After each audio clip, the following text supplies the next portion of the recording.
Ang mga kwentong ito ay hango sa totoong buhay. Unang karanasan, kay Liz. Magandang araw po, Pinuno. Tawagin niyo na lang po ako sa pangalang Liz. Ang kwentong ibabahagi ko sa inyo ay tunay ko pong karanasan.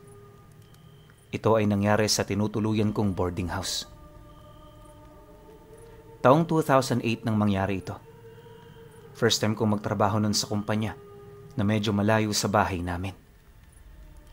Nagpasya ko na maghanap na lang ng paupahan na malapit sa trabaho ko at doon na nga ako napadpad sa Mabalacat, Pampanga. Bale, bed spacer lang po yung nararentahan ko dahil yun lang ang kaya ng budget ko. Tatlo kaming magkakasama sa kwarto kung saan nakapwesto ako sa itaas ng double deck. Mula sa pwesto kong yun, dinig na dinig ko ang mga ingay na nagmumula sa bubungan. Gawa ng napakalapit ko lang sa kisame. Isang gabi, hindi ako makatulog dahil sinumpong ako ng insomnia. Minabuti ko na lumabas muna sa boarding house para magpahangin. Napakainit kasi sa pwesto ko. Paglabas ko, nadaanan ko yung kabilang room na katabi ng boarding house namin. Nakabukas ang bintana nila, kaya naman napatingin ako roon. Nagulat ako nang makita ko na yung tatlong babae na nangungupahan doon ay may kung anong kinakain na parang may kulay pulang sarsa. Noong una akala ko ay simpleng pagkain lamang yon, kaya binaliwala ko. Nilampasan ko yung boarding house nila. Tsaka na ako lumabas sa gate at napaupo roon sa malaking bato sa may ilalim ng puno ng mangga. Pasado 10:00 na ng gabi nang magpasya kong pumasok na sa boarding house namin. Muli, nadaanan ko na naman yung katabi naming kwarto. Nagulat pa ako dahil hindi pa pala sila tapos kumain, gayong mahigit 1 oras na akong tumambay sa labas. Doon na ako nagtaka, kaya naman sinadya ko na talagang sumilip doon sa bintana para malaman kung ano yung kinakain nila. Napakagatlabi na lang ako nang makita kong napakakalat nilang kumain. Nagkalat na yung kulay pulang sarsa sa mukha nila. Daig pa nila ang mga bata. Paalis na sana ako nang biglang tumayo yung isang babae. Umalis siya sa pwesto niya. Kaya naman nawala yung pagkakaharang niya roon sa pagkaing pinagsasaluhan nila. Laking pagtataka ko nang makita na parang sariwang karne na nakahiwa ng pakwadrado ang kinakain nila. Tila ba isinasawsaw nila yon sa sariwang dugo. Umiling-iling ako dahil akala ko'y namamalikmata lang ako. Baka kako, isang putahe yon na hindi ko lang alam ang pagkakaluto. Bago pa ako umalis, nakita ko na nagpahid ng langis ng buong katawan yung babae, tapos gumaya na rin yung mga kasamahan niya. Napabuntong hininga na lang ako dahil na-weirdohan talaga ako sa ikinikilos nila. Pinili kong pumasok na lang sa boarding house namin, tsaka na ako humiga sa deck. Hindi ko na malaya na nakatulog na pala ako. Pasado 12:00 ng hating gabi, nang bigla kong magising dahil sa napakalakas na kalabog sa aming bubungan. Sinundan pa yun ng tunog ng pumapagaspas na pakpak. Pinakiramdaman kong mabuti. Akala ko pa nga nun ay may dambuhalang panigi sa mismong loob ng kisame. Sinubukan kong baliwalain ngunit lalo pang lumakas yung mga kalabog. Hindi na ako nakatiis. Bumaba ako mula sa itaas ng double deck at saka ako lumabas para tingnan kung ano yung nag-iingay sa bubungan. Madilim ang paligid kaya hindi ko gaanong nakita, pero nakasisiguro ko na isa yung nilalang na may mga dambuhalang pakpak. Maya-maya ay may 2 pa akong nakitang katulad noon na lumipad at nagtago sa may manggahan. Sa totoo lang, kinilabutan ako dahil kahit naaaninag ko lang ang mga yan, ay nakasisiguro ko na mga kakaibang nilalang sila. Wala naman kasing ganun kalaking ibon. Isa pa, Biglang nagbagong amoy ng hangin simula nang makita ko ang mga yon. Para bang naging napakasangsang ng amoy. Mas mabaho pa sa amoy ng patay na daga. Kinabukasan, kaagad kong tinanong ang mga kasamahan ko sa boarding house kung narinig ba nila yung mga malakas na kalabog. Imposible nga namang marinig nila yon dahil ng oras na yon ay napakahimbing na ng tulog nila. 7:00 ang pasok namin, kaya naman 6:00 pa lang ng umaga ay umaalis na kami sa boarding. Isang umaga, paglabas namin sa gate ng kasamahan kong itago na lang natin sa pangalang May, bigla naming nakasalubong yung 3 babae. Sabay-sabay silang tumitig kay May. Pagkatapos ay narinig ko na lang na bumulong yung isa na parang napakabango raw ng pagkain gusto nilang kainin. Matapos nun, ay sabay-sabay silang ngumisi. Noong araw na yon, ay hindi ko pa alam na nagdadalang tao si May. Inilihim niya kasi yon sa amin. 3 buwan na pala ang sanggol sa kanyang sinapupunan. Bagaman nagtaka ko sa ikinilos ng 3 babae, hinayaan ko na lang yon dahil wala pa akong ideya noon kung ano talaga yung ibig nilang sabihin. Gustuhin ko man silang tanungin kung bakit gano'n na lang kalagkit ang titig nila kay May. Hindi ko pa rin ginawa dahil baka kung ano pa yung isipin nila. Pagsapit ng gabi noong araw ding yan, muli na naman akong nakarinig ng kalabog sa bubungan.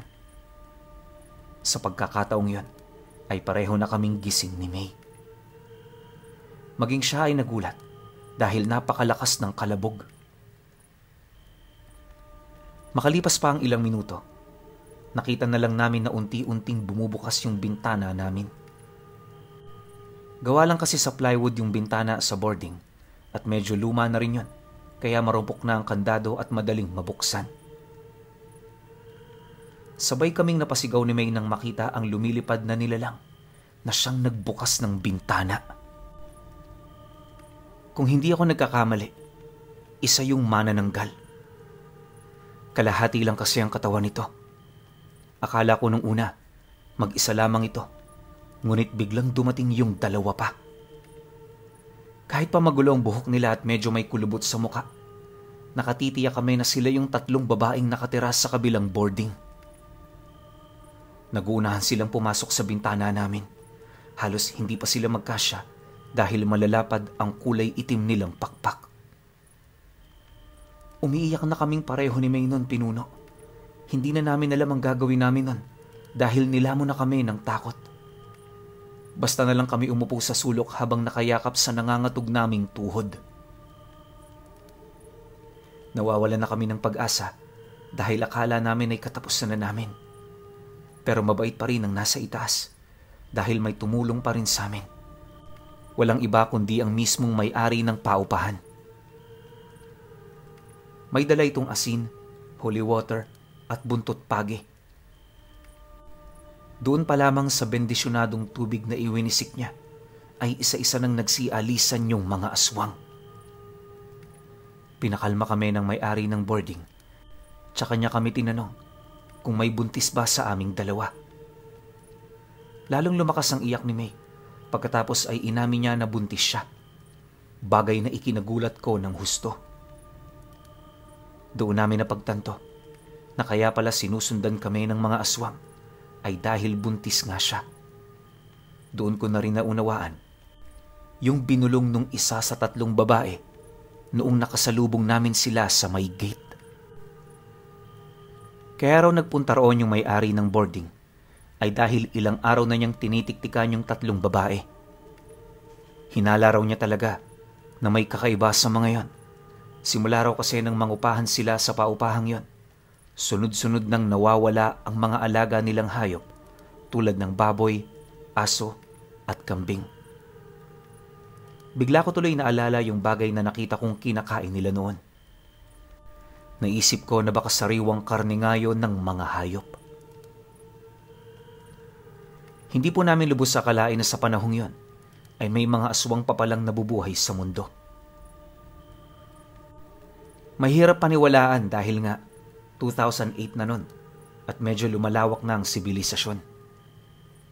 Gayunpaman, hindi nga imposible dahil yung boarding house namin ay nasa papasok na eskinita, nakasudlong na halos ng bukirin at namumukod tangi pa ito. Ang mga yun lamang ang paupahan doon at iisa lang ang may-ari nito. Dahil sa pangyayaring yan, ay nag-resign sa trabaho si May. Umalis na rin siya sa boarding house na yan, kaya naman naghanap na rin ako ng ibang malilipatan. Hanggang dito na lamang ang aking maibabahagi. Maraming salamat po, Pinuno. Pangalawang karanasan, kay Divina. Magandang araw po sa inyo, Pinuno. Ako po si Divina. Nakatira po ako sa Batangas. Nais ko lamang ibahagi sa inyo ang aking hindi malilimutang karanasan tungkol sa mga engkanto bato o aswang. Nangyari po ito noong February 2010. 16 anyos pa lamang po ako noon. Niyaya ko ng aking kapatid na puntahan sina Inay at Itay sa Maynyugan kung saan sila nangongopra. Napilitan akong sumama sa kapatid ko dahil gustong-gusto raw talaga niyang manood kina Inay at Itay. Bago kami nagpunta roon, ay naghanda muna kami ng pagkain na babaunin namin. Bala ko kasi na doon na rin kami kumain ng pananghalian. Nang matapos na ako sa paghahanda, ay naglakad na kami papunta sa Nyugan. Pagdating namin doon, ay agad kaming sinalubong ng sariwa at malamig na hangin. Ang kapatid kong si Carlo ay agad na tumakbo papalapit sa kinaroroonan ng mga magulang namin, habang ako naman ay dinarama muna ang malamig na hangin at pinagmamasdan ang ganda ng kulay berdeng kapaligiran.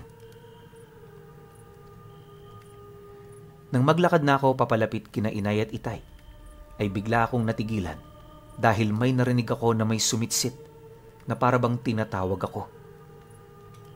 Luminga-linga ako sa paligid, ngunit wala naman akong nakitang ibang tao bukod kina Inay, Itay at Carlo. Umiling na lamang ako tsaka ko na ipinagpatuloy ang paglalakad. Napalingon ako sa aking likuran nang maramdaman kong may sumusunod sa akin. Dinig na dinig ko kasi ang mga yabag niya. Napakunot noo lamang ako nang makitang wala namang tao sa likuran ko. Medyo natakot na ako, kaya naman tumakbo ko papalapit sa kanila. Habang tumatakbo ko ay may naririnig din akong tumatakbo sa likuran ko.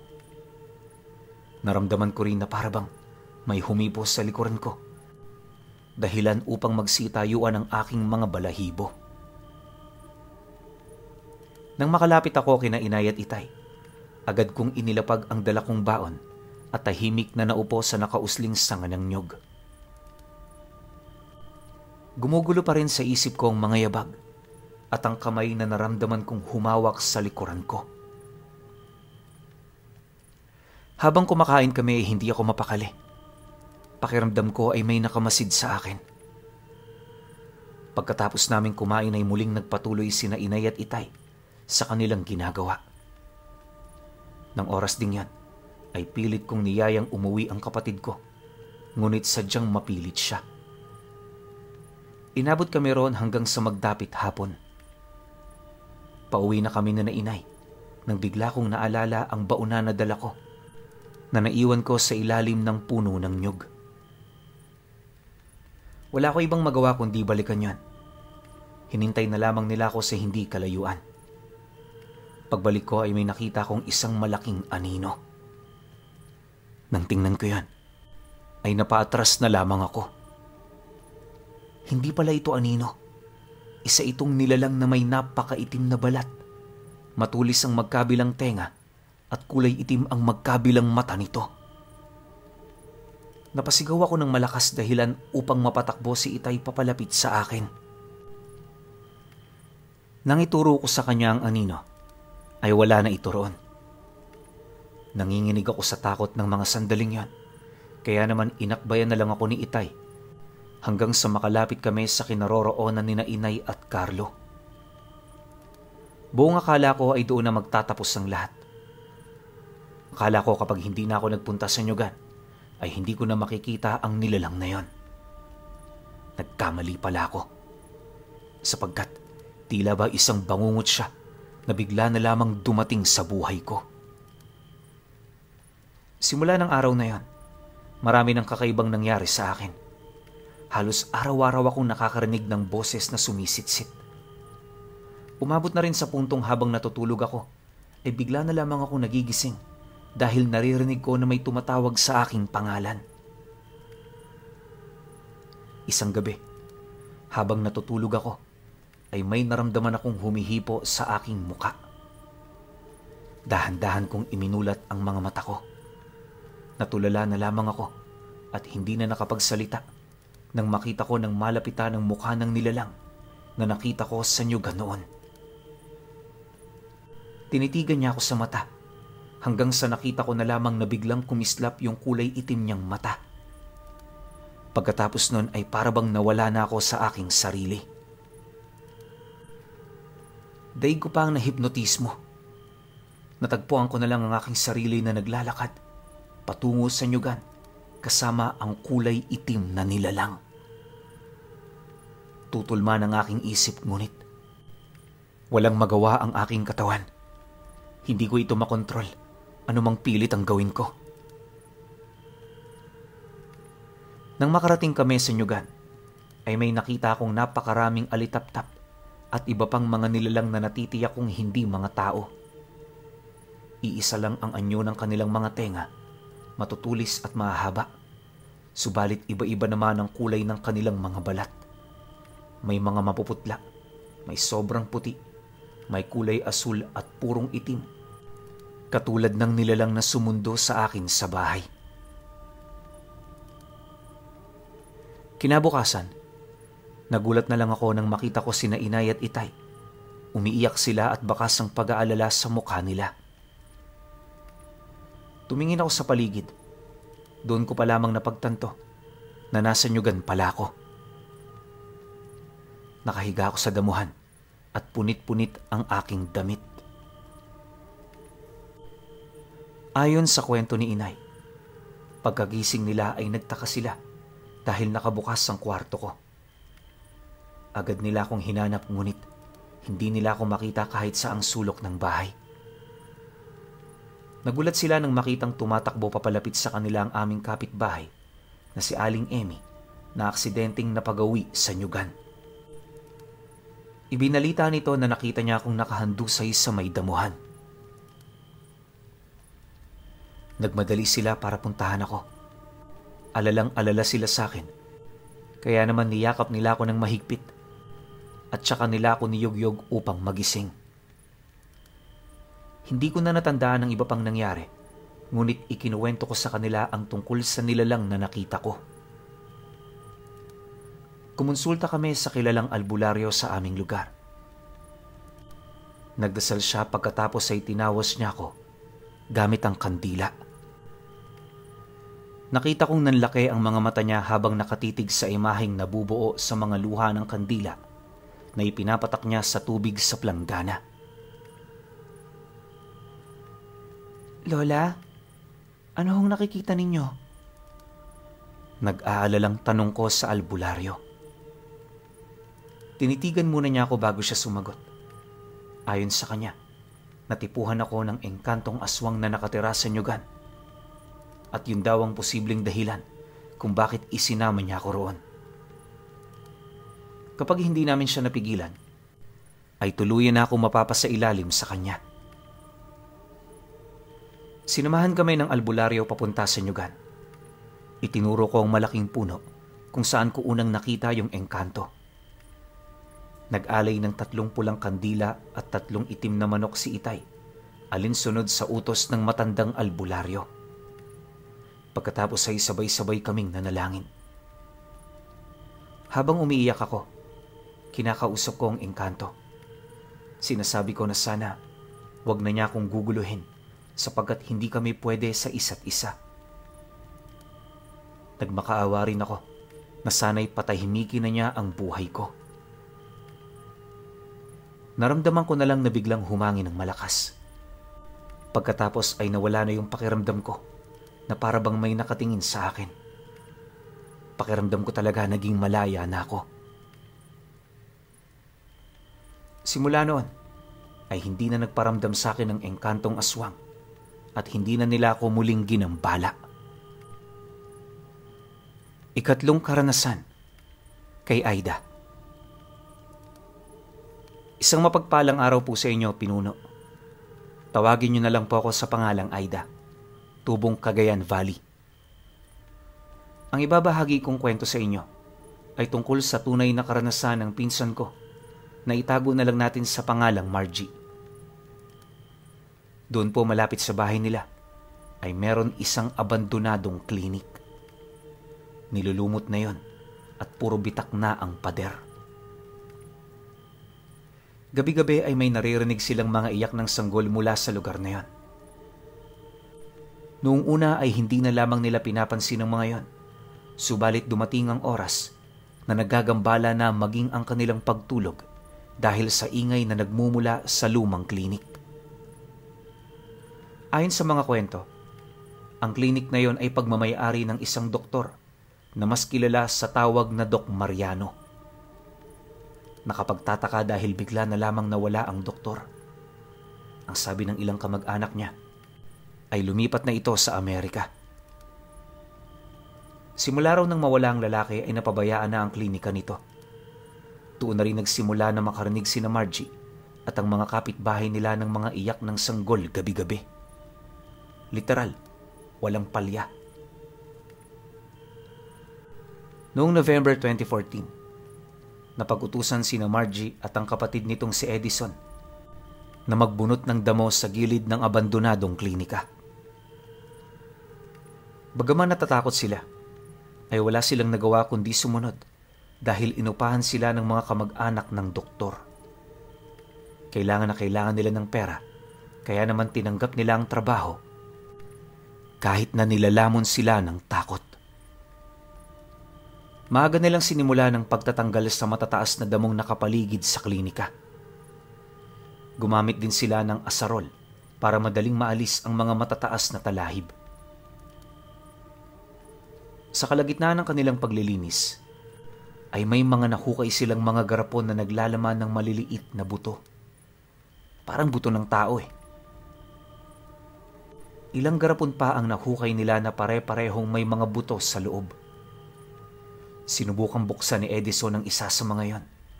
Halos masuka sila nang biglang umalingasaw ang napakabahong amoy. Nangangamoy bulok na laman.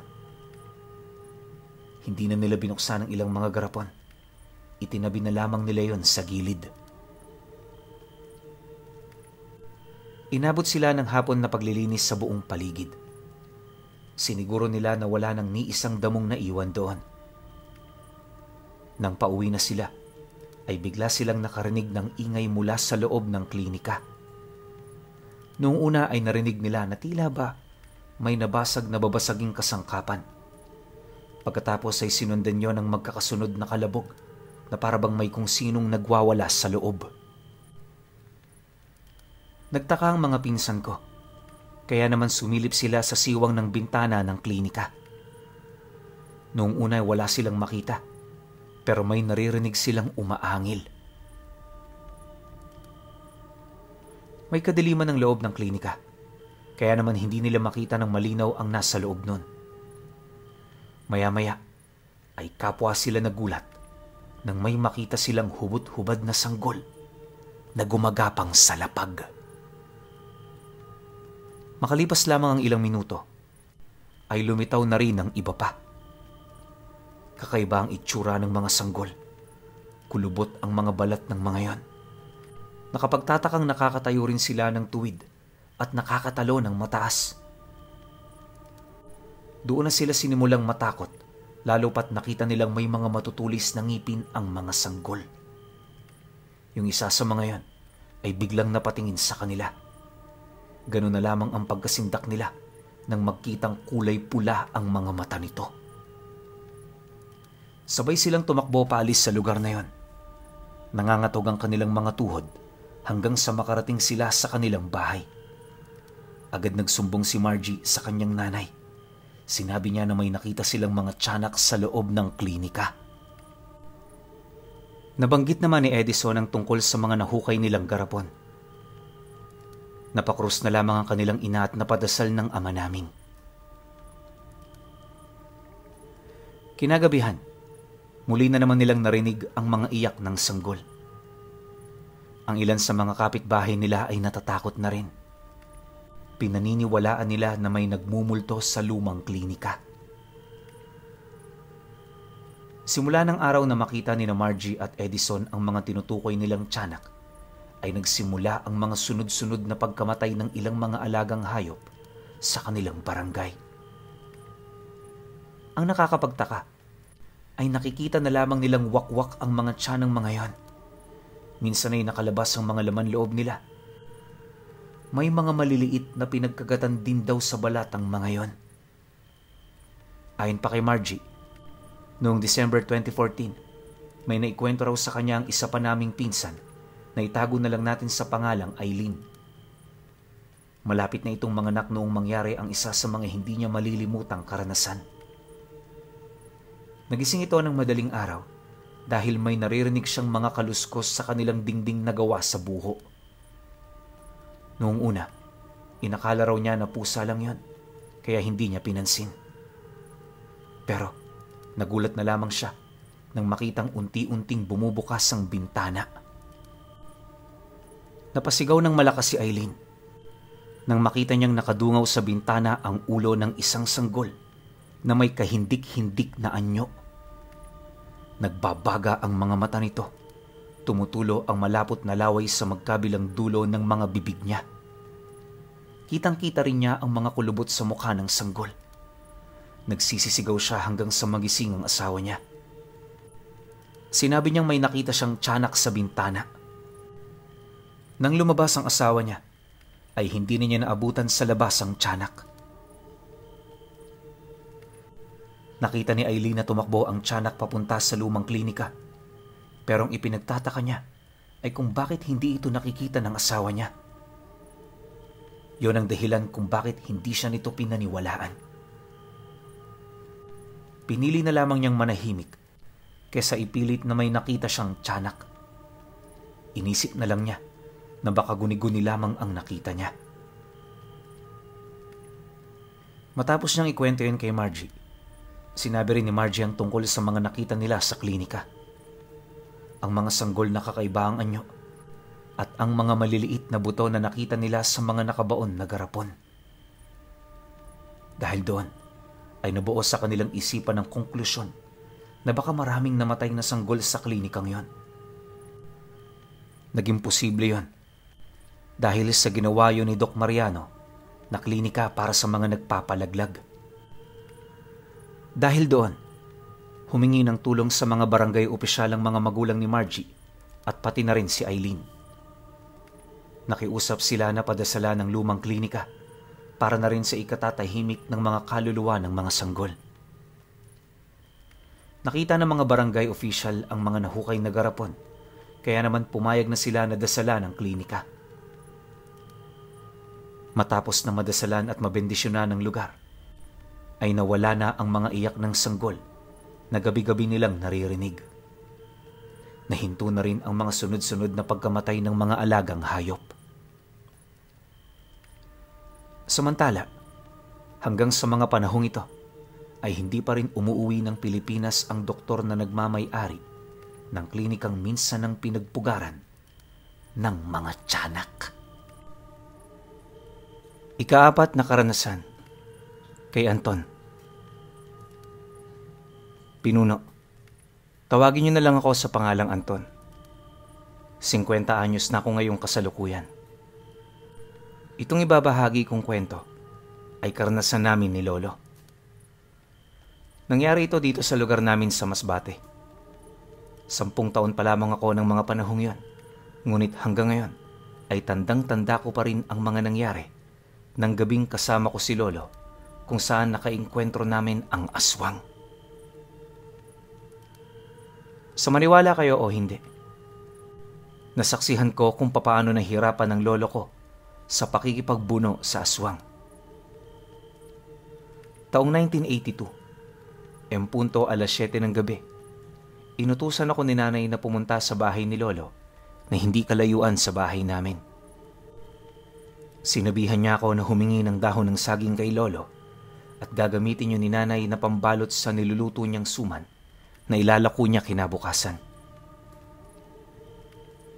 Sa likod ng bahay ni na lolo ay meron silang taniman ng saging. Sa pagkakatanda ko noon ay meron silang tanim na 12 puno ng saging sa kanilang bakuran.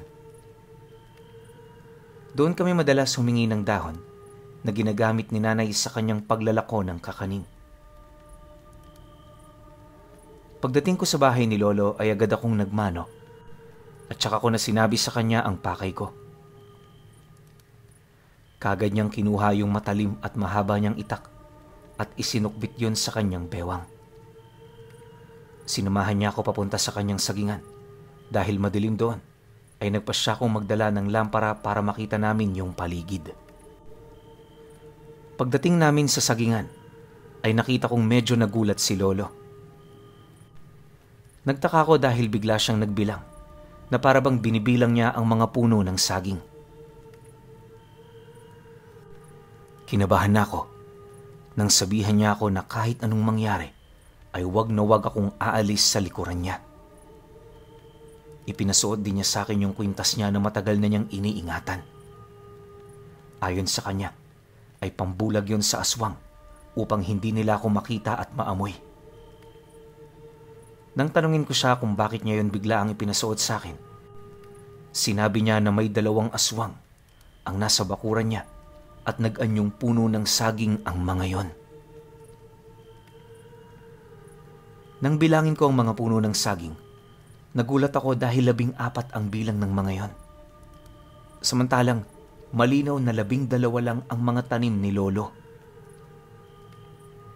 Hinugot ni lolo ang kanyang tabak at isa-isang nilapitan ang mga puno ng saging. Bawat malapitan niya ay sinusugatan niya ang pinakakatawan nito. Yung mga naunang puno ay dagta lamang ang lumalabas, ngunit nang makarating na siya doon sa may bandang kalagitnaan, isa sa mga puno roon, nang sugatan niya yung balat, imbis na dagta ang lumabas, ay pulang likido na malapot ang tumulo. Kung hindi ako nagkakamali, sariwang dugo yun. Biglang umalingasaw ang napakasangsang na amoy. Kasabay nito ang pagbabago ng anyo ng 2 magkatabing puno ng saging. Unti-unti silang nagkaroon ng kamay. Sunod na lumitaw ang kanilang paa at ang pinakahuli ay yung ulo nila. Literal na parang naging pipi ako nun dahil walang ni isang salita ang lumabas sa bibig nang makita ko ang katakatakot na anyo ng 2 aswang. Makalipas ang halos kalahating minuto, ay tuluyan na silang nabuo sa anyong aswang. Kitang-kita ko yung mapupula nilang mata, pati na rin ang malalaki nilang bunganga na puno ng matatalim at patulis na ngipin. Umatungal pa sila na parang mabangis na lobo, habang masamang-masama ang pagkakatitig nila kay lolo. Marahil si lolo lang talaga ang nakikita nila, dahil nga suot ko yung kwintas ni lolo na namana pa niya sa mga antingero niyang mga magulang.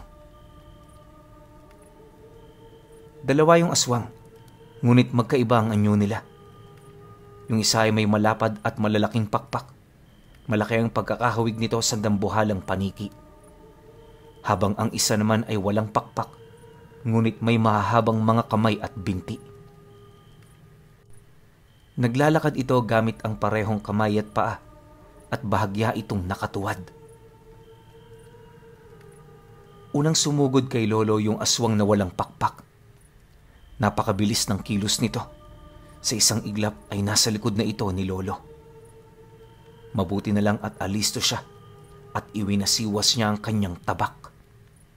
Sakto naman, natamaan niya ito sa kanang balikat, ngunit tila hindi yun ininda ng aswang. Bagkus sinunggaban pa nito si lolo at pinagkakalmot sa muka. Nang akmang sasakmalin na nito sa leeg si Lolo gamit ang matutulis na ngipin, muli itong tinaga ni Lolo. Maya-maya nagpalit na sila ng pwesto. Si Lolo na yung nasa taas ng aswang. Gigil na gigil siya habang paulit-ulit niyang tinataga ang aswang. Pupugutan na sana niya ito ng ulo, ngunit biglang umatake yung aswang na may pakpak.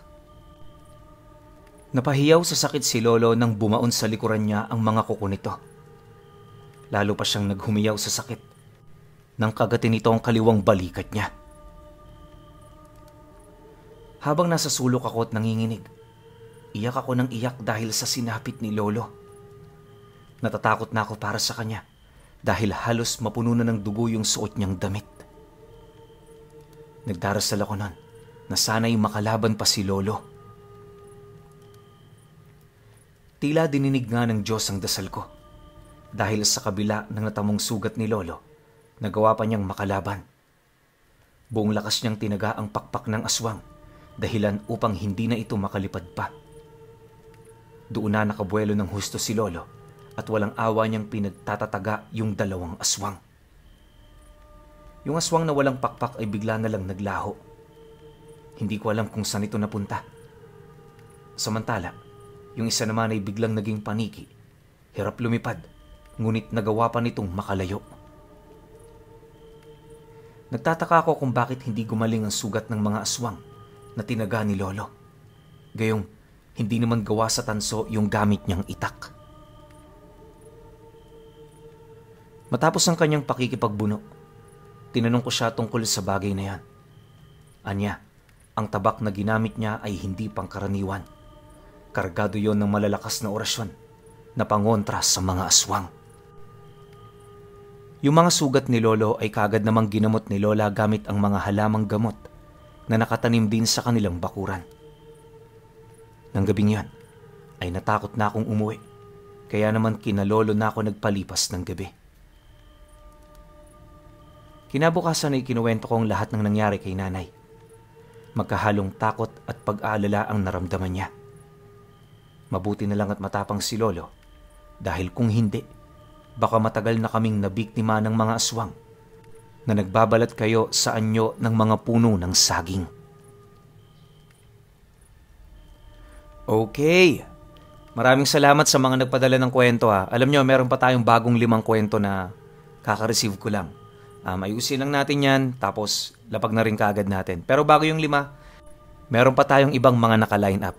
Kaya, pahintay na lang ako. Salamat. Gandang umaga, gabi, o kung nasan man kayo. Meron tayong iaalok sa inyo na bago. Alam nyo, kung meron na kayo nito, Gumamela Celis, 10 Elements, tapos yung mga dignum natin na medalyon, San Benito. Sobrang gandang i-partner nito, lalo na kapag magdadasal kayo. Ano ba to? Ito yung tinatawag namin bago ngayon na insenso ni Pinuno. Ito yung packaging niya. Ito siya. At ito yung pinaka mismong insenso. Yan. Tapos kung mapapansin ninyo, dyan sa YouTube channel ko, sa Ang Pinuno, meron shorts dyan na tungkol dun sa kamay ni Jesus, dun sa Bicol. Dito ko kinuha yung concept nun. Nakalagay siya rito sa golden pouch natin. Ito siya. Yan ang ganda. Yan o, diba? Kuwang-kuha niya. Yung nasa kuweba, nung napasukan namin. Yung kuweba na yun, yung kamay ni Jesus dun, tuwing mahal na araw, o kinukwento nung tour guide namin na maraming albularyong pumupunta ron para magpabendisyon ng mga karga nila o kumuha ng mutya. Doon ko nakuha yung concept na yan. Di ba? Ang ganda. Ano ba silbi nito? Ito yan. Kapag magdadasal kayo, pinakamagandang araw, Tuesday, Wednesday, Saturday, tsaka Friday. Pinakamagandang oras, kayo na bahala. Pero pinaka-the best para sa akin talaga, alas 6. Kahit sino naman sa inyo siguro alam na yan. Lalo na yung mga talagang nagpa-practice, yung mga talagang nagdarasal para sa lihim na aral. Alas 6 talaga yan. Ito yung pinaka-insenso natin. Yan siya. So, kahit nasa loob kayo ng bahay, kahit nasa opisina kayo, pwede nyo sindihan to. Kasi ito nyo siya lalagay. Yan. Tayo nyo ganyan. Check nyo. Habang nakasindihan, sabayan nyo na ng dasal. Lalo na nga yung sinasabi ko kanina, yung may mga Gumamela Celis, to. Saktong-sakto yan, ito yung pinapakain nyo to ng dasal. Sabay nyo yung pagsindi ng insenso. Kahit hindi naman araw-araw, kung kailan lang yung libre nyong oras o yung magandang araw para sa inyo, the best siyang i-partner, lalo na sa mga karga niya yan. Tsaka yung mga kumuha rin sa amin ng Mutsanoon, pwedeng-pwede nyong i-partner yan. Bango. Yan. Tsaka kahit wala kayong orasyon, kahit wala kayong dasal, wala kayong kailangan dasalan, sindi lang kayo sa bahay niyo nito. Araw-araw kahit alas 6. Lalo na kung yung bahay ninyo may mabigat na problema, puro negative energy, sobrang ganda nito pampataboy. Yan, sakto yan yan. Magtataboy tayo ng mga negative energy rito sa kwarto. Ayan, kaya kung interesado kayo, yung link neto nasa baba lang ng video na to, tsaka yung ibang link nasa description ko lang. Makikita nyo yan. Click nyo lang yun. Yan, makakabili na kayo yan. 20 pieces nga pala to. Kaya sobrang tagal nyo itong gagamitin. Lalo na kung once a week lang kayo magdadasal. Basta depende talaga sa paggamit ninyo. Yun lang. Salamat.